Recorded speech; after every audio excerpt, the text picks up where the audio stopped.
ಅವರೆಕಾಳು ಸೀಸನ್ ಬಂದಾಗ ಈ ಬಸ್ಸಾರನ್ನ ಟ್ರೈ ಮಾಡದೆ ಬಿಡಬೇಡಿ. ಅವರೆಕಾಳು, ನೆಲ್ಲವರೆಕಾಯಿ, ಸಿಹಿ ಕುಂಬಳಕಾಯಿ ಹಾಕಿ ಮಾಡೋ ಈ ಬಸ್ಸಾರು ತುಂಬ ರುಚಿಯಾಗಿರುತ್ತೆ. ನಾನಿಲ್ಲಿ ಅವರೆಕಾಳು ತೊಗೊಂಡಿದ್ದೀನಿ. ಒಂದು ಸ್ವಲ್ಪ ಆಗೋಷ್ಟು ಕುಂಬಳಕಾಯಿ ಮತ್ತು ನೆಲ್ಲವರೆಕಾಯಿನ ಈ ರೀತಿ ಸಣ್ಣ ಸಣ್ಣಗೆ ಕಟ್ ಮಾಡಿ ಇಟ್ಕೊಂಡಿದ್ದೀನಿ. ಮೊದಲಿಗೆ ನಾನಿಲ್ಲಿ ಅವರೆಕಾಯಿನ ಬೇಯಿಸ್ಕೊತಾ ಇದ್ದೀನಿ. ಅವರೆಕಾಯಿ ಒಂದು 60% ಬೆಂದರೆ ಸಾಕು ಕಾಳೆಲ್ಲ. ಇದಕ್ಕೆ ನಾನು ಕಟ್ ಮಾಡಿ ಇಟ್ಟಿರುವಂಥ ನೆಲ್ಲವರೆಕಾಯಿ ಕೂಡ ಹಾಕ್ಕೋತಾ ಇದ್ದೀನಿ. ಅದನ್ನೆಲ್ಲ ಚೆನ್ನಾಗಿ ತೊಳೆದು ಈ ರೀತಿ ಕಟ್ ಮಾಡ್ಕೊಳ್ಳೋಣ. ನೋಡಿ, ನೆಲ್ಲವರೆಕಾಯಿನೂ ಈ ರೀತಿ ಮುಕ್ಕಾಲಾಗುವಷ್ಟು ಬೆಂದಿರಬೇಕು. ಒಂದು ಸ್ವಲ್ಪ ಪ್ರೆಸ್ ಮಾಡಿದ್ರೆ ಅದು ಕಟ್ ಆಗಬೇಕು. ಅಲ್ಲಿವರೆಗೂ ಬೆಂದಿದ್ದಾದ್ಮೇಲೆ ನಾವು ಕಟ್ ಮಾಡಿ ಇಟ್ಕೊಂಡಿರೋಂಥ ಕುಂಬಳಕಾಯಿ ಕೂಡ ಹಾಕ್ಕೊಳ್ಳೋಣ. ಕುಂಬಳಕಾಯಿನ ಲಾಸ್ಟಲ್ಲಿ ಹಾಕಿ, ಯಾಕಂದರೆ ಅದು ಬೇಗ ಬೆಂದೋಗ್ಬಿಡುತ್ತೆ. ಒಂದು 2 ನಿಮಿಷ ಅಷ್ಟೇ ಸಾಕು, ಬೆಂದೋಗಿರುತ್ತೆ. ಈಗ ಇದಕ್ಕೆ ನಾನು ಒಂದು ಅರ್ಧ ಸ್ಪೂನ್ ಆಗುವಷ್ಟು ಉಪ್ಪು ಹಾಕ್ಕೊಂಡಿದ್ದೀನಿ. ನೋಡಿ, ಇಷ್ಟ ಆದರೆ ಸಾಕು. ಹೀಗೆ ಹಾಕಿರೋ ತರಕಾರಿ ಎಲ್ಲ ಈಗ ಚೆನ್ನಾಗಿ ಬೆಂದಿದೆ. ಸ್ಟವ್ ಆಫ್ ಮಾಡ್ಕೊಂಡಿದ್ದೀನಿ. ಇದನ್ನೆಲ್ಲ ಈಗ ಸೊಪ್ಪು ಪಾತ್ರೆ ಇರುತ್ತಲ್ಲ ಅದ್ರಲ್ಲಿ ಹಾಕ್ಕೊಂಡು ಇದರ ಕಾಳು ಮತ್ತು ಅದ್ರದ್ದು ನೀರು ಇರುತ್ತಲ್ವ ಅದು ಸಪ್ರೇಟ್ ಮಾಡಿ ಇಟ್ಕೊತಾ ಇದ್ದೀನಿ.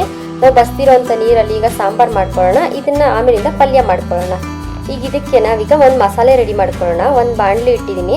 ಒಂದು 2-3 ಸ್ಪೂನ್ ಎಣ್ಣೆ ಹಾಕ್ಕೊಂಡು ಒಂದು ಸ್ವಲ್ಪ ಆಗೋಷ್ಟು ಬೆಳ್ಳುಳ್ಳಿ, ಒಂದು 8-10 ಆಗೋಷ್ಟು ಬೆಳ್ಳುಳ್ಳಿ, ಖಾರಕ್ಕೆ ನಿಮ್ಗೆ ಎಷ್ಟು ಬೇಕೋ ಅಷ್ಟು ಹಸಿ ಮೆಣಸಿನ್ಕಾಯಿ ನಾನೊಂದು 4 ಹಾಕ್ಕೊಂಡಿದ್ದೀನಿ. ಒಬ್ಬೊಬ್ಬರು ಒಣಗಿದ ಮೆಣಸಿನ್ಕಾಯಿ ಕೂಡ ಹಾಕ್ಕೋತಾರೆ. ಒಂದು ಆಗೋಷ್ಟು ಈರುಳ್ಳಿ ಸ್ವಲ್ಪ ದಪ್ಪಕ್ಕೆ ಹೆಚ್ಚಿಟ್ಕೊಂಡು ಅದೊಂದು 2 ನಿಮಿಷ ಈ ರೀತಿ ಫ್ರೈ ಮಾಡ್ಕೊತಾ ಇದ್ದೀನಿ. ಇದಕ್ಕೀಗ ಒಂದು ಅರ್ಧ ಸ್ಪೂನ್ ಆಗುವಷ್ಟು ಜೀರಿಗೆ, ಒಂದು 1/4 ಸ್ಪೂನ್ ಆಗುವಷ್ಟು ಕಾಳು ಮೆಣಸು ಇದನ್ನೆಲ್ಲ ಹಾಕಿ ಚೆನ್ನಾಗಿ ಫ್ರೈ ಮಾಡ್ಕೊಳ್ಳೋಣ. ಈಗ ಇದಕ್ಕೆ ಒಂದು ಅರ್ಧ ಟೊಮೆಟೊ ಹಣ್ಣು ಹಾಕ್ಕೊಂಡಿದ್ದೀನಿ.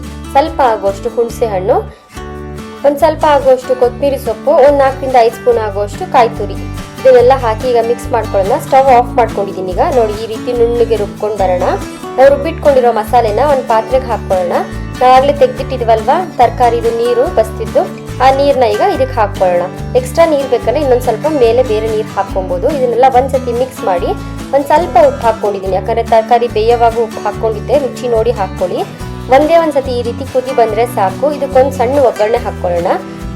ಒಗ್ಗರಣೆ ಪಾತ್ರೆಗೆ 1 ಸ್ಪೂನ್ ಎಣ್ಣೆ, ಸ್ವಲ್ಪ ಸಾಸಿವೆ, ಕರಿಬೇವಿನ ಸೊಪ್ಪು ಹಾಕಿ ನಾನು ಒಗ್ಗರಣೆ ಮಾಡಿ ಇಟ್ಕೊಂಡಿದ್ದೀನಿ.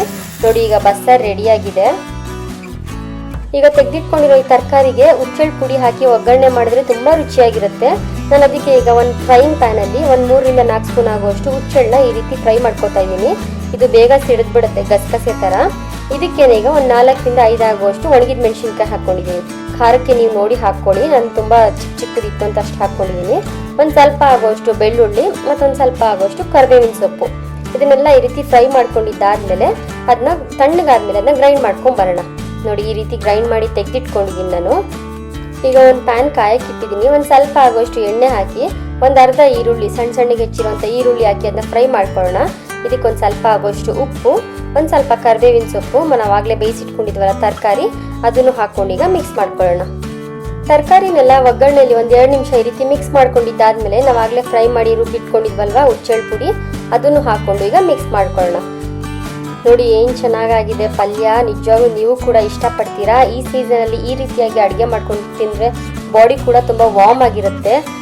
ಬಿಸಿ ಬಿಸಿ ರಾಗಿ ಮುದ್ದೆ ಜೊತೆ ಬಸ್ಸಾರು ಪಲ್ಯ ಇಟ್ಕೊಂಡು ತಿಂದರೆ ಏನು ಸಕ್ಕತ್ತಾಗಿರುತ್ತೆ ಗೊತ್ತಾ. ಖಂಡಿತವಾಗ್ಲೂ ನೀವು ಈ ರೆಸಿಪಿನ ಟ್ರೈ ಮಾಡಿ, ಅಷ್ಟೇ ಇಷ್ಟಪಡ್ತೀರಾ. ಹಾಗೆ ಹೇಗೆ ಬಂತು ಅಂತ ಕಮೆಂಟ್ ಮಾಡಿ ತಿಳಿಸಿ. Thank you.